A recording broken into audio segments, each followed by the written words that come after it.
Welcome to సామాన్యుడితో Suman TV.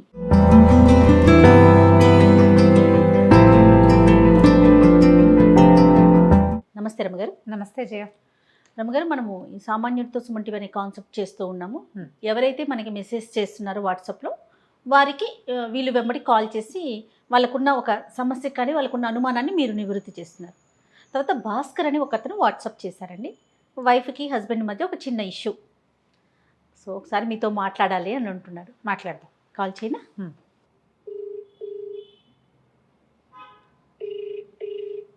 Hello Bhaskar గారండి. అవునండి, నేను సామాన్యుడితో సుమన్ టీవీ ప్రోగ్రామ్ నుంచి కాల్ చేస్తున్నాను. నమస్తే అండి. మీరు నాకు వాట్సాప్ చేశారు మీ పర్సనల్ ఇష్యూకి ఒకటి సంబంధించి. రమగారు వచ్చినప్పుడు ఆవిడతో మాట్లాడాలి, ఆవిడ దగ్గర సలహా తీసుకోవాలి అనేసి. అవును మేడం, చేశాను మేడం. ఓకే, రమగారు ఉన్నారండి, ఒకసారి మాట్లాడండి. నమస్తే అండి. అమ్మా, థ్యాంక్ యూ సో మచ్ అమ్మా, కాల్ చేసినందుకు మీకు, సుమన్ టీవీ వాళ్ళకు. మీకు కూడా థ్యాంక్ యూ వెరీ మచ్ అండి. మీకున్న సమస్యకి సమాధానం నేను చెప్పగలనని మీరు అనుకున్నందుకు కూడా థ్యాంక్ యూ. మీరు చెప్పలేని సమాధానం ఏముంటుందమ్మా? చూద్దాం, అది మీకు నచ్చాలి కదా. తప్పకుండా నచ్చుతుందని అనుకుంటున్నా. చెప్పండి. నచ్చుతుంది కూడా. ఏం లేదమ్మా, నాదొక సమస్య చిన్నదా పెద్దదా అని చెప్పలేను గానీ, నాకు పెళ్ళైన 3 years అవుతుంది మ్యారేజ్ అయ్యి. మా మిసెస్ వెస్ట్రన్ బట్టలు ఎక్కువ వేసుకోవడానికి ఇష్టపడుతుందమ్మా. అంటే మనం ఇప్పుడు షాపింగ్కి వెళ్ళినప్పుడు ఇంకోటో అంటే ఓకే, కానీ మా ఇంట్లో జరిగే శుభకార్యాలకు మాది కొంచెం ట్రెడిషనల్ ఫ్యామిలీ, అంతా ఎడ్యుకేటెడ్ పెద్ద పెద్ద వాళ్ళు ఉంటారు, సంప్రదాయబద్ధంగా ఉంటాం ఫ్యామిలీ అంతా కూడా. శుభకార్యాలకు వెళ్ళేప్పుడన్నా కనీసం శారీ కట్టుకుంటే అస్సలు ఒప్పుకోదు మేడం. అదే జీన్స్ అవే టీ షర్ట్స్ వేస్తా ఉంటది, అవే స్లీవ్ లెస్లు. మళ్ళీ దీంతో నేను చాలా ఇబ్బందికరంగా ఫీల్ అవుతున్నా మేడం. అసలు చెప్పినా కూడా అసలు మారే పరిస్థితి లేదు. ఏమవుతుంది ఇప్పుడు అందరు వేసుకుంటారు అదే. అంటే ఏమొచ్చిందని మాకు ప్రతి ఫంక్షన్ కి వెళ్లే ముందు ఇంట్లో ఒక చిన్న గొడవతోటే ఫంక్షన్ కి వెళ్తాం. ఆ మూడంతా పాడైపోతుంది. కిడ్స్ ఉన్నారండి మీకు? ఒక పాప ఉంది మేడం, చిన్న పాప. ఏం చేస్తుందో తను? అంటే చిన్న పాప అంటే 3 years అయిందంటే ఒక ఏడాది చంటి పిల్ల ఉన్నట్టుంది చిన్న పాప. Job holder. మీ మిస్సెస్ వర్క్ చేస్తారండి? తను హౌస్ వైఫే మేడం, వర్క్ ఏం చేయదు. ఓ, హౌస్ వైఫే. ట్రెడిషనల్ వేర్ వేసుకోకుండా వెస్ట్రన్ వేర్ మీదే ఎక్కువ ఆసక్తిగా ఉంటారు. అవును మేడం, అంటే తను ఎడ్యుకేటెడ్, బట్ ఇంకా జాబ్ ఇంకెక్కడ సెట్ అవ్వలేదు. ఓకే, అంటే చేస్తుండొచ్చు. జనరల్ ఇష్యూస్ మీకు ఏమైనా గొడవలు ఉన్నాయా? ఏదైనా విషయం మీద పోట్లాడుకుంటూ ఉంటారా? పోట్లాటాలు లేవు, బానే ఉన్నారా? ఏమీ లేదు మేడం, జనరల్ ఇష్యూస్ మీద చాలా కంఫర్ట్ గా ఉంటాము ఇద్దరం కూడా. తను కూడా చాలా కోఆపరేటివ్ గా ఉంటుండే. ఎట్టొచ్చి బట్టల విషయంలోనే అది కూడా శుభకార్యాలకు అటెండ్ అవుదాం అన్నప్పుడే వస్తుంది గొడవ అంతా. అదే మీరు కొంచెం కొద్దిగా నచ్చ చెప్పుకోవాల్సిందేనండి. ఇప్పుడు అంటే ఒక్కొక్కళ్ళకి ఎలా ఉంటుందంటే దేహాభిమానం కొంతమందికి ఉంటుంది, కొంతమందికి ఉండదు. బాడీ పార్ట్స్ కనపడుతున్నా డిస్కంఫర్ట్ ఫీల్ కారు కొంతమంది. తర్వాత ఈ వెస్ట్రన్ వేర్ అంటే చీరలు అనగానే హెవీగా ఉంటాయి, గుచ్చుకుంటాయి, సరిగ్గా ఎప్పుడు జాగ్రత్తగా చూసుకుని కూర్చోవాలి, చాలా ఉంటాయి కదా. అందుచేత ఏంటంటే ఇది ఏదో ఈజీగా ఉంటుందన్న ఉద్దేశం కూడా ఉండొచ్చు. ఇప్పుడు ఈజీగా ఉండే బట్టలు వెస్ట్రన్ వేరే కాదు, ఇండియన్ వేర్లో కూడా ఈజీగా ఉండేవి. లెహంగాలు లాంటివి వేసుకోవచ్చు కదా, లెహంగా వేసుకోవచ్చు, చుడిదార్ వేసుకోవచ్చు. నువ్వు కంఫర్ట్ లేదు అంటే జీన్స్ టీ షర్ట్ కాకుండా చుడిదార్ వేసుకో, లెహంగాలు వేసుకోలే, లాంగ్ ఫ్రాక్స్ వచ్చాయి ఇప్పుడు, అవి వేసుకో అన్నా కూడా లేదు నాకు అవి కంఫర్ట్ ఉండవు, నా కంఫర్ట్ నేను చూసుకుంటా, నువ్వు నాకు చెప్పొద్దు ఇలాంటి విషయంలో, లేదంటే నేను అసలు ఫంక్షన్ కి రాను వెళ్ళిపో అంటది. అక్కడ ఎవరు ప్రాబ్లం? మా రిలేటివ్స్ అందరూ ఏంటి మీ వైఫ్ రాలేదు అని నన్నే కదా మళ్ళీ అడుగుతారు. అవును, ఇవి కొంచెం నిదానంగా నచ్చ చెప్పుకునే వ్యవహారాలే కానీ ఈ బట్టల ఒక్క విషయం కోసం కొట్టుకుంటూ ఎట్లా ఉంటారు? పైగా ఎప్పుడు ఫంక్షన్లు అనేసరికల్లా మొహాలు మార్చుకుని ఉంటే మూడ్ ఆఫ్ గా ఉంటే బాగుండదు కదా. అదే జరుగుతుంది మేడం, ప్రతిసారి మా ఇంట్లో జరిగేది అదే. ఫంక్షన్ కంటేనే నాకు రకమైన గడ వస్తుంది. ఇవాళ రేపు ఎవరైనా పిలిచారంటే భయం వస్తుంది నాకు, ఫస్ట్ ఆఫ్ ఆల్ ఆనందం కంటే కూడా. చాలా మంది ఆడపిల్లలు మగ పిల్లలు ఇవాళ రేపు దీన్ని ఫేస్ చేస్తున్నారండి. ఉన్నాయా రమ్మగారు ఇలాంటి ఇష్యూస్? ఉన్నాయి. అంటే గ్యాదరింగ్స్ లో చిన్న సైజు ఇంట్లో వేసుకున్న లాంటి బట్టలు వేసుకోవటము, ఎవరైనా వచ్చినప్పుడు ఒక చటుకన బట్టలు మార్చుకోకుండా అదే బట్టలతోటి ఉండటము, ఇది మనతోటి ఉన్న వాళ్ళకి కూడా డిస్కంఫర్టే ఇది అనే విషయం వీళ్ళకి అర్థం కాకపోవటం అండి. ఇందులో కేవలం చిన్న అవగాహన లోపం తప్పిస్తే పెద్ద మ్యాటర్ ఏం లేదు. మీరు ఒక పని చేయండి, మామూలుగా మీ మిస్సెస్కి గిఫ్ట్లు అవి కొనిపెడుతూ ఉంటారు కదా ఏవైనా, మీరు రిటర్న్ గిఫ్ట్ అడగడం ఒకటి ప్రాక్టీస్ పెట్టుకోండి భాస్కర్ గారు. మీరు రిటర్న్ గిఫ్ట్, మీరు ఒక వస్తువు కొనిపెట్టారు తనకి, రిటర్న్ గిఫ్ట్ ఏంటంటే మనం ఫంక్షన్కి వెళ్ళినప్పుడు నువ్వు ఒక ట్రెడిషనల్ వేర్ సూపర్ సూపర్ రమ్మ గారు. ఇప్పుడు ఈ బట్టలు వేసుకోవద్దు అని దాని మీద కొట్లాడి జీవితాన్ని మిజరబుల్ గా చేసుకోవద్దు. ఆమెకి తను ఒప్పుకోవాలి. తర్వాత ఇప్పుడు ఎక్కడికైనా వెళ్ళినప్పుడు అప్రిసియేషన్ని ఒకటి బాగా రుచి చూపించండి తనకి. ఫొటోస్ తీసి ఫోటోల్లో ఎంత బాగుందో ఈ డ్రెస్ నీకు బాగా సూట్ అయిందని, నువ్వు అక్కడ చాలా బాగున్నావని, మీరే కాకుండా మీ ఫ్రెండ్స్ని కానీ చుట్టాలని కానీ కొంచెం ఎంకరేజ్ చేసి ఆమెకు తెలియకుండా ఇది ఇప్పుడు ఈ వీడియో ఆవిడ వినేస్తే నేనేం చేయలేను.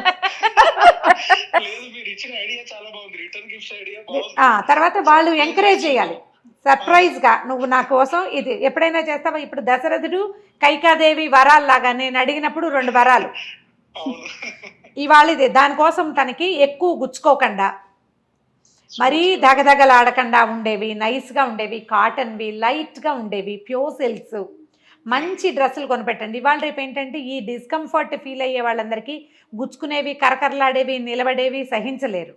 కానీ ఇంకొకటి రమ్మగారు, భాస్కర్ గారు వింటున్నారో లేదో, శారీ అనగానే కొంచెం అనీజీగా ఈ జనరేషన్ పిల్లలకి అనీజీగా అనిపిస్తుంది. చుడిదార్ డ్రెస్సులు తను జీన్స్ వేసుకున్నప్పుడు కూడా టీ షర్ట్ కాకుండా చక్కటి కుర్తీలు కొనిపెట్టండి, లాంగ్ ఫ్రాక్స్, కుర్తీస్ కొనిపెట్టండి. అవి కూడా మీరు స్టైలిష్ గా పెద్దవిగా ఉండేవి కాకుండా ఆ అమ్మాయి ఫీల్ అయ్యే డిస్కంఫర్ట్ స్కిన్ కా వేసుకోవటంలోనా మేనేజ్ చేయటంలోనా అనేది కొంచెం కనిపెట్టండి. ఇప్పుడు ఈ ఒక్క విషయం మీద ఇంత కనుక్కోవాలి అని అనుకుంటున్నారంటే మీరు చాలా కన్సర్న్డ్గా ఉన్నారు మీ వైఫ్ పట్ల. మరి ఆ విషయం ఆమెకు అర్థమయ్యేలాగా చెప్పండి. కసిరి పోట్లాడి తిరగబడి వాళ్ళందరూ నన్ను అడుగుతున్నారంటే మీ చుట్టాలు అడగకూడదు, మేము మీ ఆవిడేంటి ఇలాంటి బట్టలు వేసుకుంది అని అడగకూడదు. అంటే మా పేరెంట్స్ కూడా మేడం ఏంటి మీ కోడలు ఇట్లా అడుగుతారు, వాళ్ళని అనడం సహజం కదా రమ్మగారు. నేనేదో సమాధానం చెప్పుకుంటాను, పాప ఉంది కాబట్టి కంఫర్ట్ ఉండదు ఇంకోటి నేను కవర్ చేయగలుగుతాను. బట్ మా పేరెంట్స్ కూడా అదేంటి మీ కోడలకు మీరు చెప్పుకోరా ఈ ఫంక్షన్ కూడా అట్లాంటి బట్టలు వేసుకొస్తుందా అదేంటి అన్నప్పుడు వాళ్ళు వచ్చి నాకు చెప్పడం ఏదైనా మీరు చెప్పుకో అంటారే, చెప్పినా కూడా ఇది పరిస్థితి అని వాళ్ళు సఫర్ అవడం. ఇప్పుడు మీరు అసలు మిగతా విషయాల్లో తను చెడ్డదా అంటే కాదు, ఓన్లీ కేవలం ఈ బట్టలు మన అది కూడా ఫంక్షన్ లోకి వెళ్ళేప్పుడే. అమ్మాయి దగ్గర బహుశా ఏదో ఒక మొండితనం ఉందండి, నా ఇష్టం వచ్చినట్టు ఉంటాను నేను అన్న ధోరణి కూడా ఉంది. మీరు రిటర్న్ గిఫ్ట్ తోటి సగం లొంగదీయగలుగుతారు. ఒకవేళ పిల్లల్ని ఎత్తుకుంటే గుచ్చుకుంటుంది అలాంటి ఫీల్ అంటారా? ఉండుండొచ్చు అది కూడా. రెండోది కొంచెం చిన్న మొండితనం కూడా ఉండుండొచ్చు అండి. మిగిలిన వాళ్ళందరి ఫోటోల్లో నువ్వు ఎలా ఆడ్ మ్యాన్ అవుట్గా ఉన్నావో చెప్పండి ఒకటి. తర్వాత ఈ బాడీ కనపడుతుంటే ఒకవేళ అలాంటివి కొంచెం స్లీవ్లెస్ లాంటివి వేసుకుంటే నీకేసి ఎవరైనా చూస్తే నేను పొసెసివ్గా ఫీల్ అవుతున్నానని చెప్పచ్చు మీరు. అది కూడా అంటే తను వేసుకునే మోడర్న్ డ్రెస్సులు కూడా కాస్ట్లీవే, కాస్ట్లీ బట్టలే కదా ఫంక్షన్ కి వేసుకుంటే తప్పేంటి, చీప్ వేసుకోలే కదా అట. చీప్ కాస్ట్లీ అనేది కాదు, ఇక్కడ ట్రెడిషనల్ వేర్ గురించి మాట్లాడుతున్నా అని చెప్తున్నాను అంతే.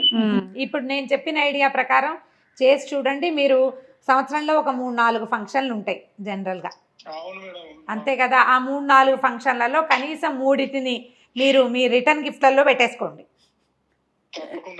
మీరు కొంచెం ఆలోచించండి. ఇప్పుడు మన ఎవరైనా సరే బాగుండాలని చూస్తాం. ఇప్పుడు ఒక ఫోటో తీసుకుంటే 10 మంది కలిసి ఫోటో తీసుకుంటే ఒకళ్ళు ఏదో వెల్బర్ బార్ కట్టేలాగా ఇంకో రకంగా కనబడితే బాగోదు కదా. అందరూ ట్రెడిషనల్గా వేసుకున్నప్పుడు అలా వేసుకోండి. మీరు థీమ్ ప్రకారం కొనుక్కోండి బట్టలు. ఏదైనా ఫంక్షన్ ఉందనుకోండి, మీరు తను ఒకేలాంటివి వేసుకోవటము, పాపకి తనకి ఒకేలాంటి ఫ్రాక్స్, అలాంటి వాటి మీద ఎంకరేజ్ చేయండి. దానికి ఆమెకి ఏదైనా ఇంట్రెస్ట్ ఉంటుంది, కొన్ని కొనుక్కోవాలి, కొన్ని ప్లేసులకు వెళ్ళాలి అని, వాటన్నిటికీ మీరు రిటర్న్ గిఫ్ట్లు పెట్టుకోండి ఆ అమ్మాయి దగ్గర. ఇది నువ్వు బాగా చక్కగా కనపడ. మరి ఇంకేం చేస్తావు అవతల వాళ్ళు విన్నప్పుడు? దీనికోసం అని పెద్ద పెద్ద నిర్ణయాలు తీసుకోలేరు కదా. అంతే కదా రమ్మగారు. రోజులు స్పాయిల్ చేసుకోకూడదు కదా. మీరు చిన్నపిల్లలు ఇప్పుడు యంగ్స్టర్స్ హాయిగా కులాసాగా ఉండాల్సిన రోజుల్లో ప్రతిసారి ఫంక్షన్ అప్పుడు మొహాలు మార్చుకుని ఏ ఫోటోలోనూ మీ మొహాలు బాగుండవు కదా.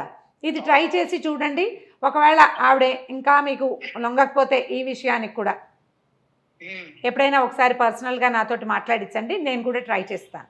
అదే నేను అదే అనుకుంటున్నాను మేడం. ఒక్కసారి వినకుంటే గనక ఇది రిటర్న్ గిఫ్ట్ ఐడియా మీరు బాగా చెప్పారు, అది అప్లై చేద్దాము. అది ఒకవేళ వినకుంటే గనక ఒక్కసారి మిమ్మల్ని మీ దగ్గర తీసుకొచ్చి నేను అప్రోచ్ అవుతాను పర్సనల్. చూద్దాం తప్పకుండా అండి. కానీ దీనికి లొంగని వాళ్ళు ఉండరండి, గిఫ్ట్ కి లొంగని ఆడపిల్లలు లోకల్లో ఉండరు.